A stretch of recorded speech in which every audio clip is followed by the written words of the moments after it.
Bienvenidos a Punto y Coma. Hoy hablaremos de las presidentas del Congreso. Y es que México vive un momento histórico sin precedentes con la participación equitativa entre hombres y mujeres, tanto en la Cámara de Diputados como en el Senado, donde además ahora hay dos mujeres presidiéndola. Vamos a ver de qué se trata y qué hubo atrás para que estas dos mujeres llegaran ahí a Senado y a Cámara de Diputados. Bienvenidos a Punto y Coma. Tras las elecciones de julio de 2018, el Congreso Legislativo se integró por primera vez en la historia de nuestro país con equidad de género. A la Cámara de Diputados llegaron 243 mujeres, es decir, 48%, y 256 hombres, mientras que el Senado se conforma por 63 mujeres, que representa el 49%, contra 65 hombres. Sin embargo, el hecho de que por primera vez el Congreso de la Unión haya paridad de género no significa que las legisladoras en ambas cámaras participen de la misma forma en la toma de decisiones que sus colegas hombres. En su mayoría, las mujeres no tienen experiencia política amplia y por eso son marginadas. Una muestra es la integración a presidencias de comisiones. Pasado el primer año de las presidencias de la mesa directiva de la Cámara Baja y Alta, fueron sustituidas por dos mujeres. Primero el Senado, tras una pugna que cimbró al partido Morena con el enfrentamiento entre Ricardo Monreal y Martí Batres, que se originó en una votación donde resultó ganadora Mónica Fernández. De la misma forma, con muchos jaloneos, después de 6 días y en el cuarto intento, el PAN logró tomar el control de la mesa directiva de la Cámara de Diputados con Laura Rojas.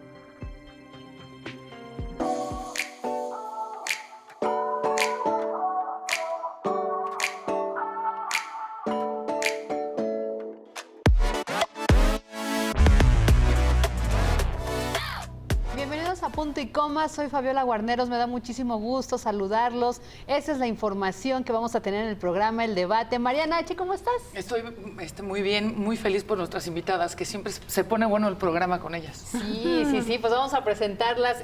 ¿Cómo estás, mi querida Ivonne Melgar? Feliz, Fabi, Mariana, Leti, de compartir esta mesa. Leti Robles de la Rosa, bienvenida. ¿Qué tal? Buenos días a todos, buenos días a toda la audiencia. Yo también muy feliz porque siempre es muy interesante hablar con las tres. Yo siento que es como cuando vienen ustedes, que estoy en una muy divertida clase de historia, historia, política, equidad de género, porque yo solo vengo aquí a aprender y a hacer preguntas. Espero que las adecuadas. Pero está súper bien porque ahora que las hemos estado invitando, ya de repente, cuando pasó todo lo de la Cámara de Diputados, que si se reeligió o no Porfirio Muñoz Ledo, que si le daban oportunidad o no a Laura Rojas, que si pasó en 3 votaciones distintas, si ganaba o no, inmediatamente mandaron en redes sociales que si las íbamos a tener el viernes pasado en la mañana en Punto y Coma para entender lo que estaba pasando en la Cámara, ¿no?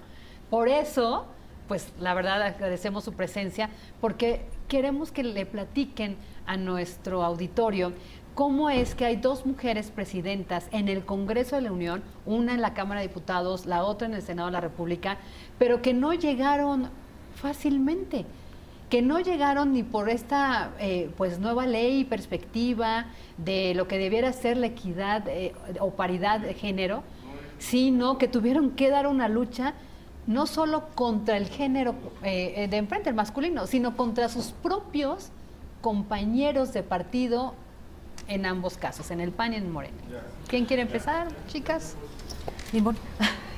Bueno, muchas gracias. Creo que estamos viviendo, tú lo decías, Fabi, y lo decías muy bien, y no es una frase trillada, no es una frase común, no es una muletilla en este caso. Estamos viviendo un momento histórico.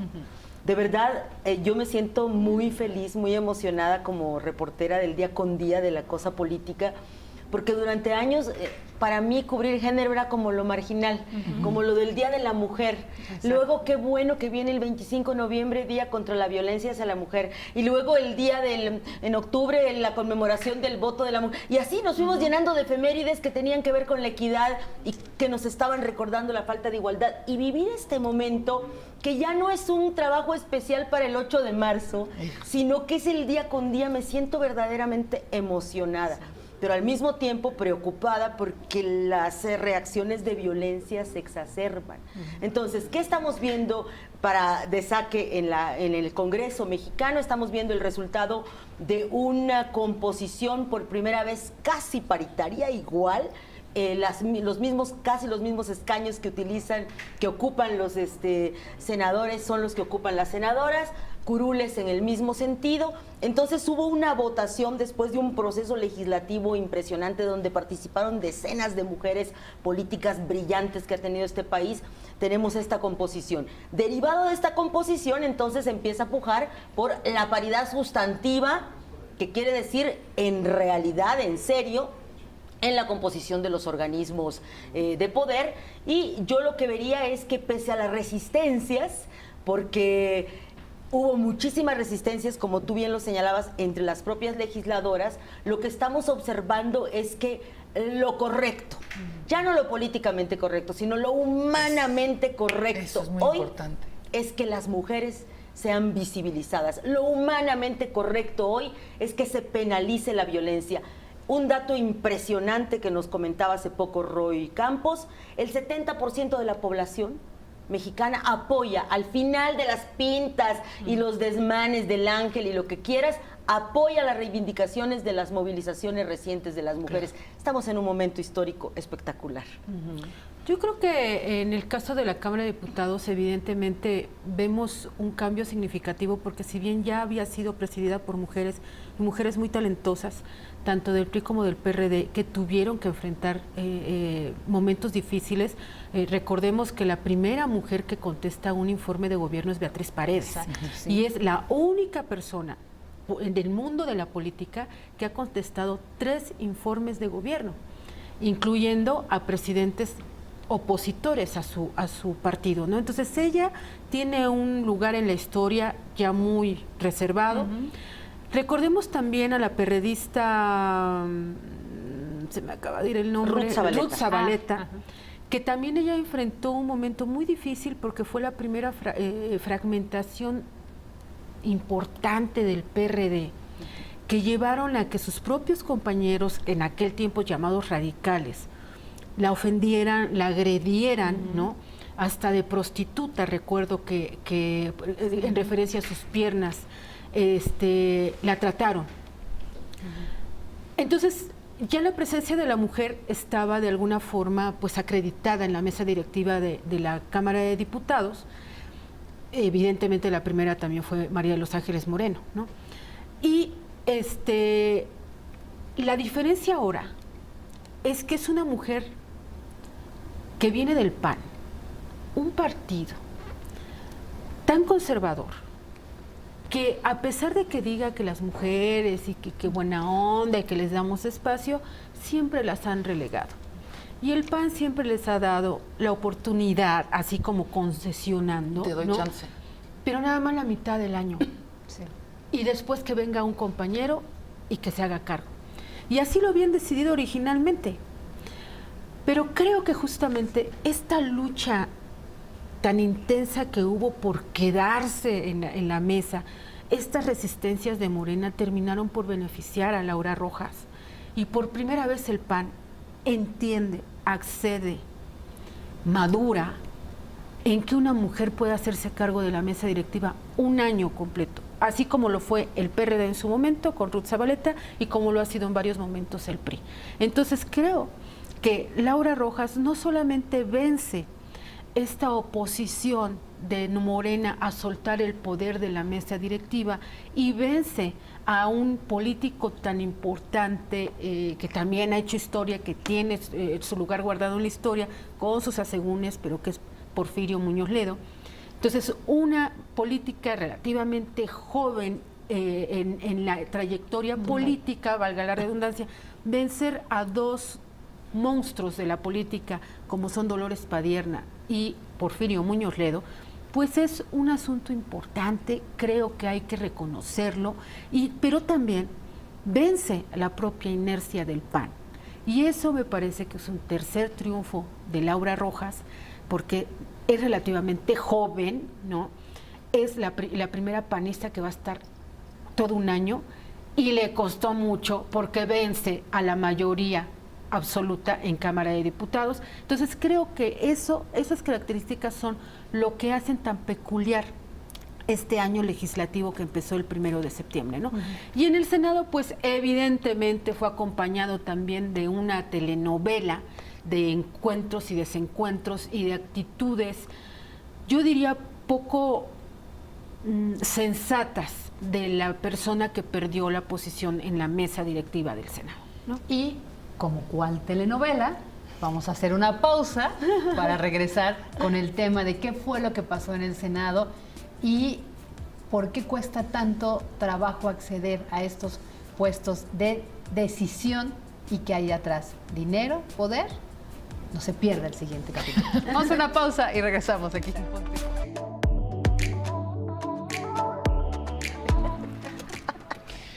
Nos quedamos en la telenovela, que ahorita ustedes nos van a ayudar, pero quería preguntarte, Ivonne, acabas de decir algo muy importante, que es, no es una cuestión de darle un puesto por ser políticamente correctos. Yo siempre he tenido mis grandes dudas con respecto a la cuota de género, porque si a mí me dieran un puesto porque soy mujer y tiene que haber una mujer en ese puesto, me sentiría muy insegura.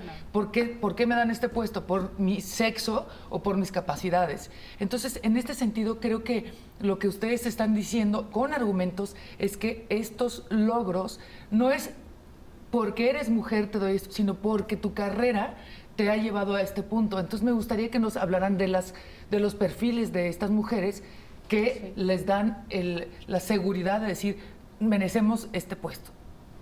Mira, yo creo que es muy, muy relevante lo que está señalando, porque sin duda vivimos años de cuotas, ¿no? Sí.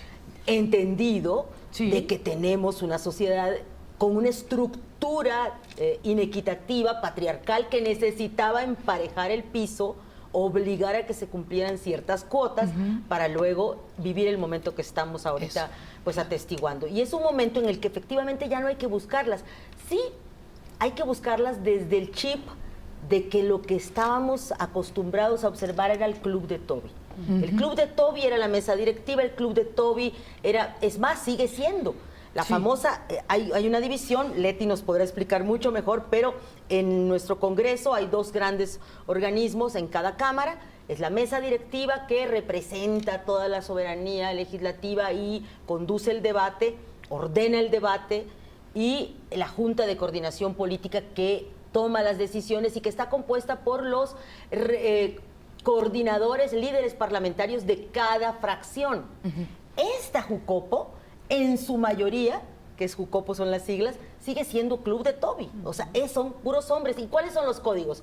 En general, fíjate, tradicionalmente la planchadita de la agenda legislativa se daba en un restaurante con una botellita de vino, o se veían ahí las copitas y los señores habían legislado y después salían del restaurante y daban declaraciones. Son los códigos del Club de Toby, los códigos de los hombres, donde las mujeres tienen siempre que replegarse o no saben qué hacer, si se quedan después al dominó y si se van después de fiesta. Es decir, todo eso ha sido muy difícil para las mujeres, ¿no? ¿Qué estamos viviendo ahorita? Un momento en que hay cuadros visiblemente capacitados para ello. Me voy a limitar a hablar de Laura Rojas para que Leti nos comparta más lo que conoce de Mónica Fernández Balboa. Pero ¿qué ubico yo de Laura Rojas? Una mujer muy entrona, muy echada para adelante, muy activista. Si ustedes recuerdan, es una campaña que dentro de este pacto que se empieza a dar siempre en las elecciones, se rompe y se le dice quítate de ahí, pero ella en 2012, en la campaña electoral de 2012, es la que organiza el ir visibilizando cómo las obras del gobernador Peña Nieto, mexiquense, porque ella era mexiquense, no se habían terminado.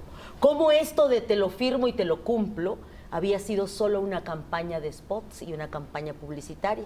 En eso estaba cuando algo pasó arriba, que le dijeron, ahí te ves, deja de hacerla.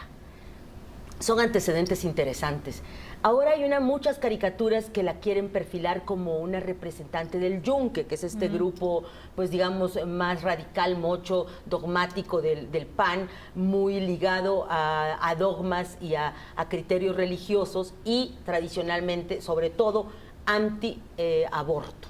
Un movimiento que habría siempre buscado la penalización del aborto e incluso proscribir las relaciones entre personas del mismo sexo. En lo particular, Laura Rojas no profesa esas ideas, al contrario, es defensora de los derechos de las mujeres y pese a estas cosas, en estos debates que ha habido en los últimos días, de que si es una retrógrada, en los chats, alguien comentó algo que me pareció verdaderamente significativo para ver los arrestos de esta mujer. Nos dicen, y ese debate lo debe tener más fresco Leti Robles, que cuando se procesó la ley de datos en el Senado, en el sexenio pasado, siempre el gobierno de Peña le quería bajar, quería que quedara suavecita, que no quedara de tanta transparencia, y la que luchó siempre más, eso nos lo decían unos académicos del gremio de los historiadores que tuvieron que ver esa pelea por dentro, la que siempre peleó más para que las cosas quedaran con transparencia fue Laura Rojas, que por cierto también abanderó la ley 3 de 3 en su momento con Zoé Robledo. Parte de lo que podemos recordar de ella como perfil, ¿no? Bien. Si quieres Sí, agregar algo más de Laura, fue senadora. Sí, una senadora activa, ¿no? Desde muy iniciada las legislaturas en las que ella participó, que fueron las 62 y las 63, adoptó el tema de la transparencia y la rendición de cuentas como sus temas, ¿no? Fue secretaria de la Comisión de Transparencia y Participación Ciudadana. Entonces, en ese terreno fue muy activa. No fue la única, porque hay que darle justa dimensión a todos, ¿no? Y entonces, esa ley de transparencia y rendición de cuentas, y haber decidido hacer una ley general y una ley federal, que es el único caso que tenemos una ley igual, pero para dos ámbitos, una general para que baje a todos los estados y una federal para que la federación no se haga bolas, participaron varios, ¿no? Claro, ella se sentaba con un grupo de académicos, como otros senadores se sentaban con otro grupo de académicos, incluso el propio Raúl Cervantes, cuando fue la reforma a nivel constitucional, también promovió mucho la apertura, y efectivamente el gobierno federal ponía, como le ponía a todas las reformas. Como todos los gobiernos, ¿no? Sí, y que la verdad hubo mucha pelea en esas dos legislaturas de mujeres y de hombres, pues tratando de vencer esa barda que ponía el gobierno federal, es la verdad, y una de ellas fue Laura Rojas, ¿no? Ella también intentó ser presidenta del Senado de la República cuando gana Ernesto Cordero, que se les va por la libre a los panistas, consigue el voto de todos los grupos parlamentarios y pues les ganó a sus propios compañeros del PAN, incluyendo a Laura Rojas, en aquel tiempo también a Adriana Dávila, que por cierto también fue, digamos, precandidata para San Lázaro, y donde no puedo revelar mis fuentes ni los términos exactos, pero hubo expresiones muy misóginas de algunos de sus compañeros en función de que, pero es que son un poco histéricas, ¿no? Como si ellos no lo fueran. Es que están en procesos de separación amorosa, como si ellos no tuvieran procesos de separación amorosa. Y eso no se ve en el reporte público o en las escenas que vemos en la televisión, pero que sí se sienten y sí se escuchan cuando están intentando desacreditar a la candidata, ¿no? Que pareciera se está enfilando a ser la posible presidenta de la mesa directiva. Y eso les ocurrió tanto a Adriana Dávila como a Laura Rojas, vencer esos comentarios misóginos de sus propios compañeros diputados, muchos de ellos de Guanajuato. Y otra, que no voy a decir la palabra porque es espantosa, que me encanta lo que dices de como si ellos no estuvieran, es que no ha tenido sexo en mucho tiempo, le hace falta una buena... Como si ellos tuvieran una vida sexual espectacular, Yo ¿no? una vez le decía a un grupo de legisladores, de senadores, porque hicieron esa broma, ¿no? Es que ya está grande y no se ha casado. Y entonces yo les decía, imagínense ustedes que yo les dijera, Qué horror. es que ustedes están de este humor porque hoy en la mañana pues no. Exacto. No. Y entonces se quedaron así. Le digo, ¿y se imaginan ustedes? ¿Se los dijiste? Sí, claro, con sus palabras completas, ¿no? Bien. Entonces les decía, imagínense ustedes qué sienten si yo me meto con su intimidad. No, pues no me gusta. Pues así exactamente sentimos las mujeres. Entonces, yo entiendo que puedan estar en una cantina diciendo muchas cosas. Algún día les voy a platicar lo que las mujeres decimos en las cantinas de ustedes. Porque mientras ustedes crean fantasías animadas de ayer y hoy, donde ustedes son Superman combinados con Batman y que no sé qué, le digo, en la mesa de un café o de una copa de vino entre mujeres, preguntamos, ¿y qué tal fulano? Y que el gesto es contundente. Pues...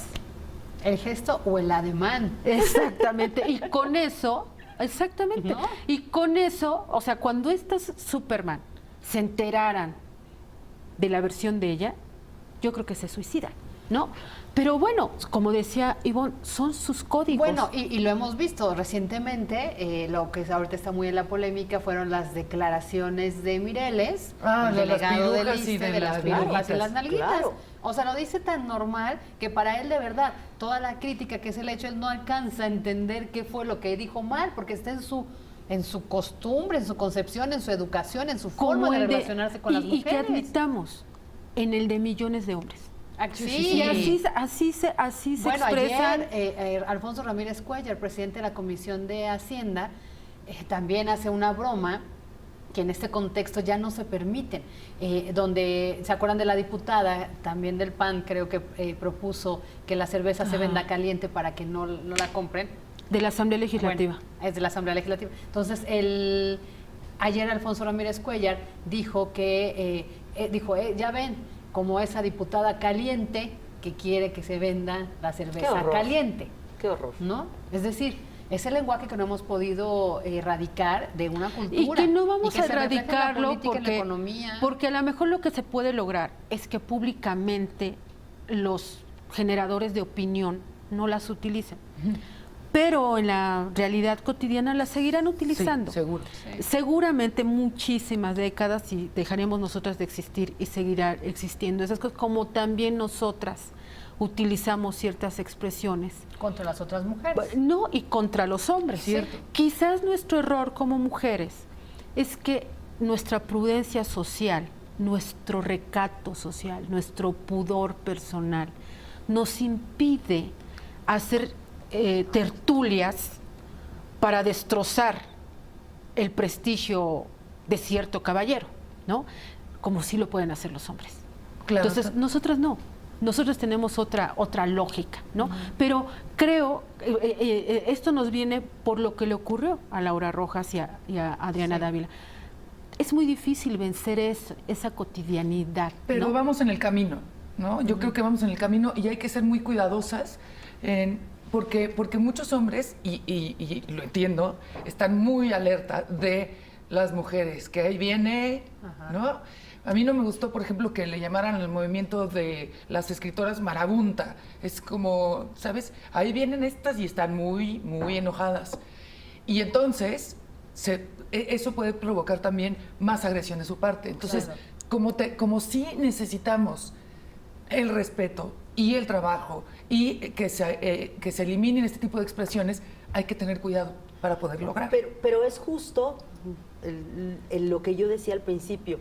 Mientras más estemos logrando esta equidad, mientras más las nuevas generaciones que son verdaderamente admirables, yo me emociono cuando escucho a las feministas jóvenes, porque para ellas efectivamente no es normal. No es normal. No es normal Lo que para nosotros no sí haya, era. que haya abuso, no es normal que un jefe meta mano, no es normal que los compañeros hostiguen, no es normal que un padrastro viole, o sea, No, claro. todo eso que ya no es normal, pues también tiene su correlato en el poder, no es normal que tomen decisiones ellos solos. Entonces, en este reacomodo, la violencia se exacerba y por eso ha sido tan interesante Mireles volviéndola a regar, como bien dice Leti, representando a lo que es una cultura. Claro. Y el presidente de la República dándole la oportunidad, qué bueno, yo creo que todos debemos darnos la oportunidad de reeducarnos, pero como bien se ha recordado, no tuvieron esa oportunidad un Marcelino Perelló, no Claro. lo tuvo un Por Nicolás supuesto, Alvarado. Nicolás por supuesto. Alvarado. Porque, Por supuesto. porque es tan duro el ser tan misógino de una manera tan patana, pues que ha habido castigos, ¿no? Claro. En este caso, pues se le va a educar y qué bueno que así empiece a educarse a todos los funcionarios. De acuerdo completamente. Vamos a hacer una pausa y regresamos a Punto y Coma.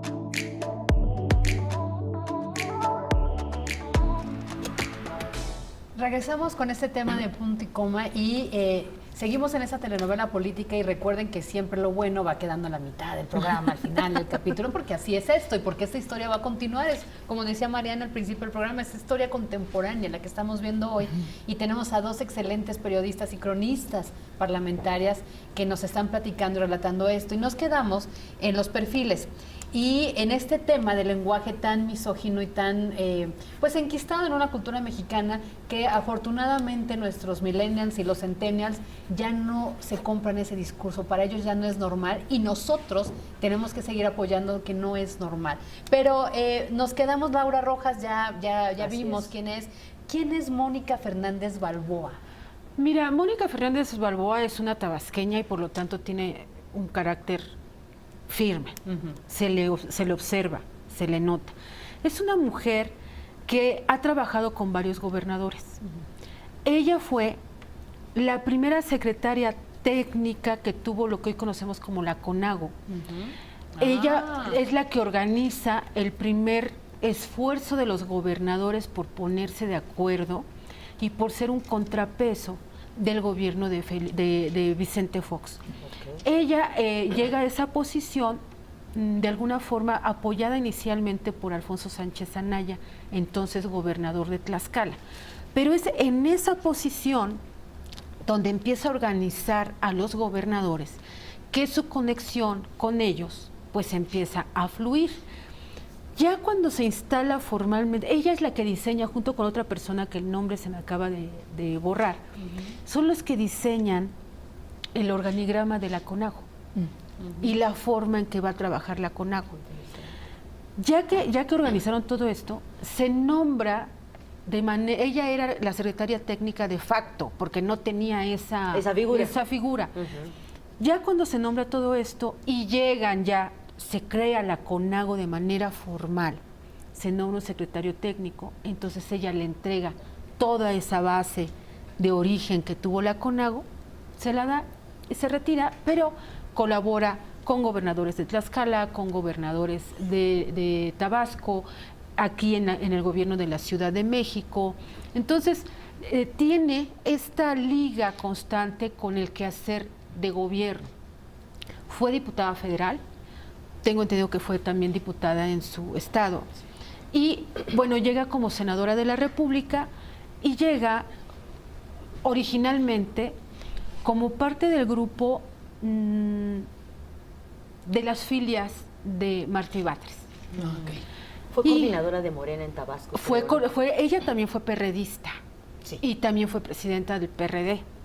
Entonces, en su estado coordinó los esfuerzos perredistas y evidentemente también fue, como dice Ivonne, presidenta de Morena en Tabasco. Y por lo tanto, pues tenía la cercanía con el grupo primario del presidente de la República, Andrés Manuel López Obrador. Recordemos, para quien no lo sepa, que es de Tabasco, ¿no? Digo, me parece imposible que alguien no lo sepa, pero sí, puede haber que alguien no lo sepa.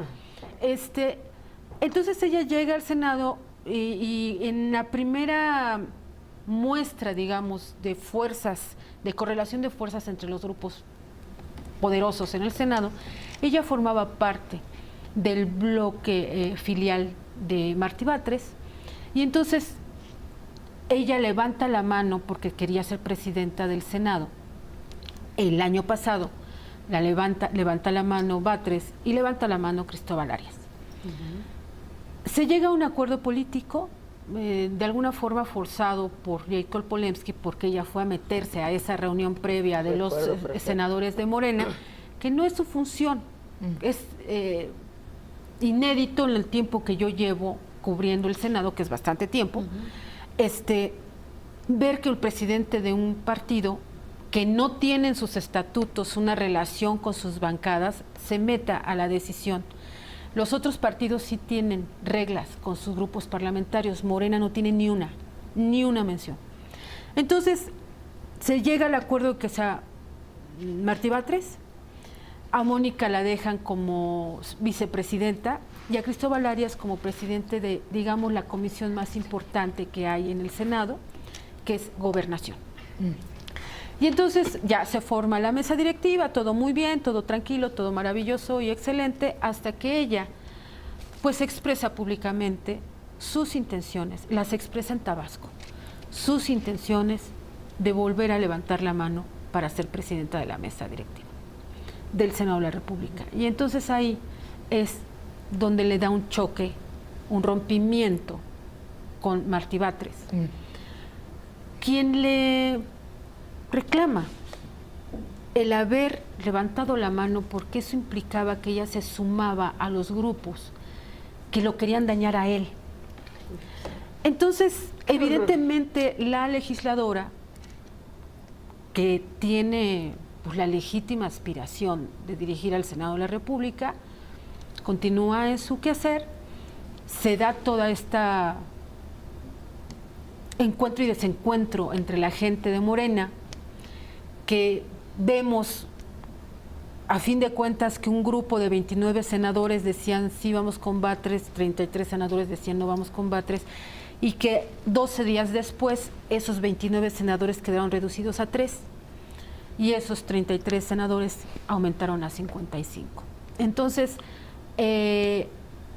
logra, junto con Monreal, pues cambiar la correlación de fuerzas para el respaldo de este lado. Y uno de los puntos que a mí me llamó mucho la atención y que de alguna forma Ivonne y yo lo habíamos comentado en otros, en entre líneas, que era la posición de Malu Micher, que sorpresivamente, a pesar de ser una gran activista del feminismo en México, pues su primera decantación fue por Batres y su primera argumentación es que ya había muchas mujeres en la mesa directiva. Sí, pero como siempre, como secretarias. Así es. Claro. Sí, como siempre, con una sola posición como vicepresidentas. Entonces hubo una ola de ya basta de ser secretarias, ya basta de ser vicepresidentas que te prestan un ratito la tribuna para que te sientas realizada de mover la campanita, ¿no? Creo que ese es un triunfo de Mónica, el haber logrado que estas posiciones de feministas y de mujeres que estaban originalmente apoyando la permanencia de un hombre hayan terminado por aceptar o por sumarse a la causa de que sea una mujer la que conduzca el gobierno interno y la representación constitucional del Senado de la República. Vamos a hacer una pausa, pero quédense en el programa porque les digo, la parte del clímax de esta telenovela aún no se las platicamos, que tiene que ver con por qué se disputaron estos cargos de las presidencias, qué implica ser el presidente de la mesa directiva del Senado y de Diputados.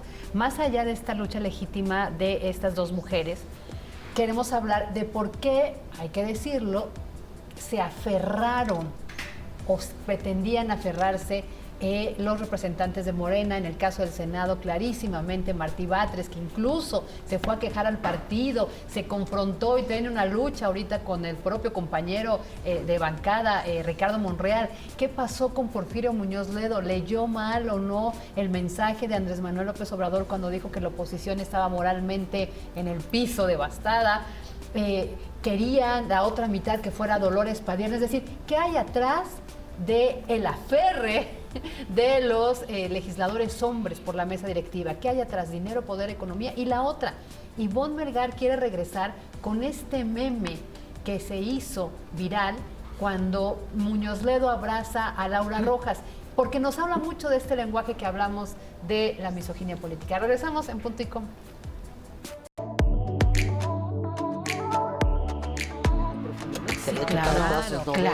Claro. Ya estamos al aire, señorita.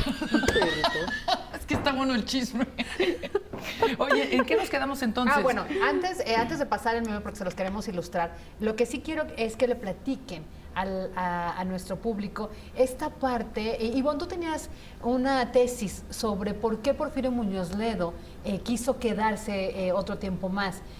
¿Habrán sentido el mensaje de Andrés Manuel, las llamadas en el Hilton? Es decir, el que quisieran quedar un año más y fuera Porfirio no era gratuito. ¿Qué había detrás? No, yo creo que incluso lo habíamos platicado entre todos nosotros, pero hay una entrevista espectacular que si no la han leído se la súper recomiendo este domingo en El País, de Felipe González, que reflexiona de lo que está pasando en el mundo. Y hace una reflexión que tiene que ver con Morena y tiene que ver con México, con Bolsonaro, con Trump, con el Brexit, con los nuevos liderazgos. Entonces, hay una tesis que plantea muy bien Felipe González. El hecho de que haya líderes, gobiernos que arrasan, que tienen una representación democrática muy amplia porque están diciendo un no así a lo que había antes, es mal interpretado por sus líderes, sus representantes parlamentarios, como un permiso para tirar a la basura Todo el trabajo. todo el trabajo de atrás, todo el pasado. Y es muy, muy relevante la reflexión que él hace de cómo hay que tener cuidado con estos liderazgos, estos discursos, estos proyectos que a nombre de que el pueblo me nombró, yo voy a reformular todo el aparato institucional. Sí. Esta dinámica que la ha traído muy bien Morena y que tiene que ver con la ley Garrote, con la extensión del mandato en Baja California, se plantea y se expresa con Martí Batres cuando dice, pues yo lo he hecho muy bien. ¿Por qué yo no voy a reelegirme si yo lo he hecho muy bien? Yo represento este poder. Y Porfirio Muñoz Ledo tiene un argumento. Nosotros quitamos los moches y quitamos la corrupción. Y este es el primer gobierno, dice, democrático de la historia de México. Y entonces lo que hagamos está bendecido por la democracia. Ellos yo creo que malinterpretaron el mandato del presidente y la frase épica del domingo 1 de septiembre de serán moralmente derrotados los adversarios y se siguen por la vía de nos dan los números.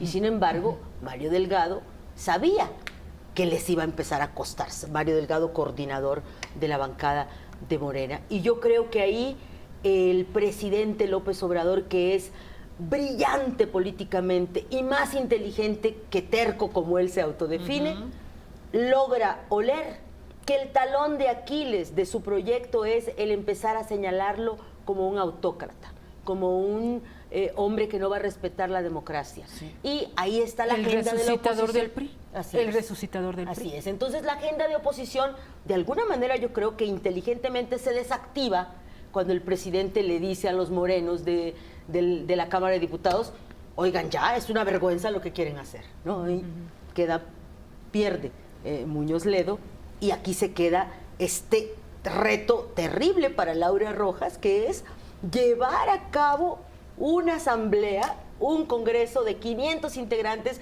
donde 260 son de Morena, Claro. 30 y pico son del PT, otros son aliados del Partido Verde. Entonces, este reto descomunal va a ser muy interesante ver cómo lo puede sacar ella al frente en un lugar que, voy rapidísimo, ha sido escenario de candidaturas presidenciales, de gubernaturas fallidas, exitosas, lo que quieras. Lo último, Ricardo Anaya fue presidente de la mesa directiva, Silvano Aureoles fue presidente de la mesa directiva de la Cámara de Diputados, César Duarte, ahora prófugo de la justicia, fue presidente de la mesa directiva, es decir, Jesús Zambrano fue presidente de la mesa directiva, para quedarnos solo con la Cámara de Diputados. Es poder, es dinero, pero también es mucho lucimiento y relación con el presidente de la República. Y en el Senado, ¿qué pasó con Martí Batres? Mira, yo creo que Martí Batres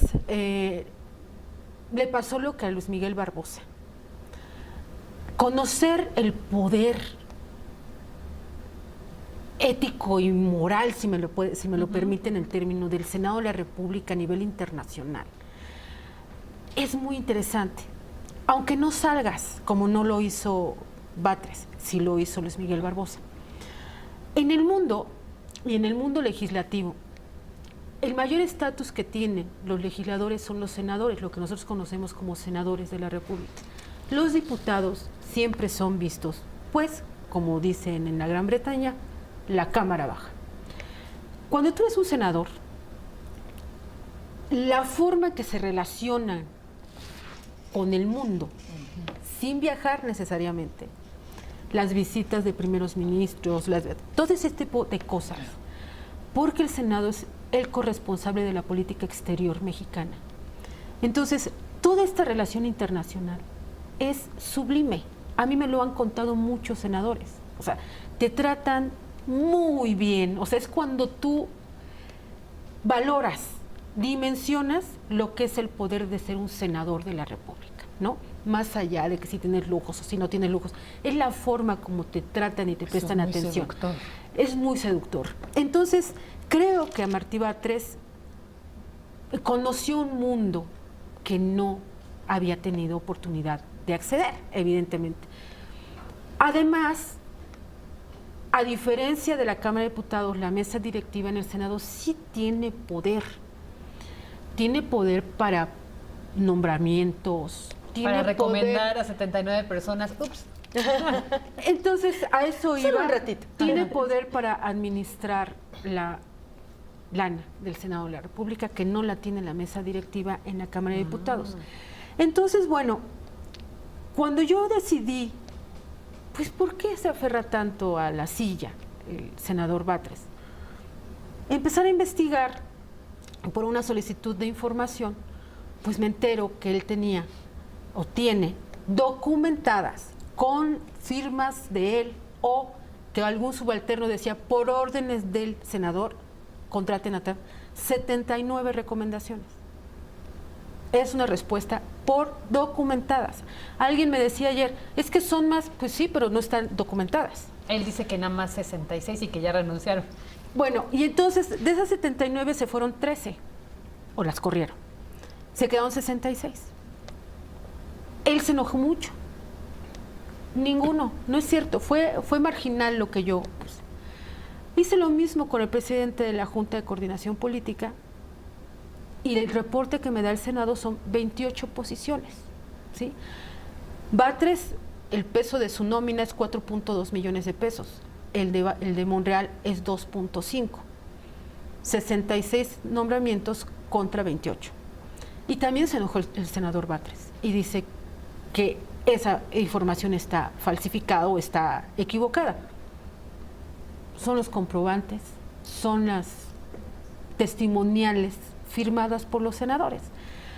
La reacción del legislador me hace pensar que quizás le di en el punto clave y mostré los 4.2 millones de razones por las que quería quedarse ahí. Por eso les digo que el tema del trabajo de estas dos mujeres, Laura Rojas y Mónica Fernández en la Cámara de Diputados, en el Senado, no será nada fácil. O sea, no solo tienen que luchar para conducir un proceso legislativo y un proceso de orden en las sesiones parlamentarias, sino también representar lo que sus electorados... La República. Y... pues ese es el tema, y además la grilla interna, lo que implica el poder, lo que implica no solo el poder económico, sino el poder político y lo que viene después, es la proyección a algo. Pero vamos a hacer una pausa porque ya tenemos preparado la imagen que Ivonne Melgar nos quiere comentar a raíz de lo sucedido en la Cámara de Diputados con Laura Rojas y Porfirio Muñoz Ledo. Vamos a hacer una pausa y regresamos. Ahí va el sentido de Monreal. Pues ahí está la imagen, y bonita, por favor. Sí, así es. El siguiente día los periódicos, bueno, desde el primer día que rinde protesta Laura Rojas como presidenta de la mesa directiva de la Cámara de Diputados, pues se viraliza esta imagen que se vuelve meme. Luego el meme tiene como una falda sobrepuesta en la legisladora y Muñoz Ledo en posición de bailarín, como que están bailando el tango. Y bueno, ahí está, dice chiquita. Chinguen a su madre, dice, que fue la frase que había dicho un día antes de este relevo, menos tú chiquita, ¿no? Y ese mismo día yo empiezo a observar comentarios de compañeras feministas muy comprometidas muy molestas por esta imagen, diciendo Laura Rojas debió ser cuidadosa, no debió prestarse a esta situación porque le quita poder.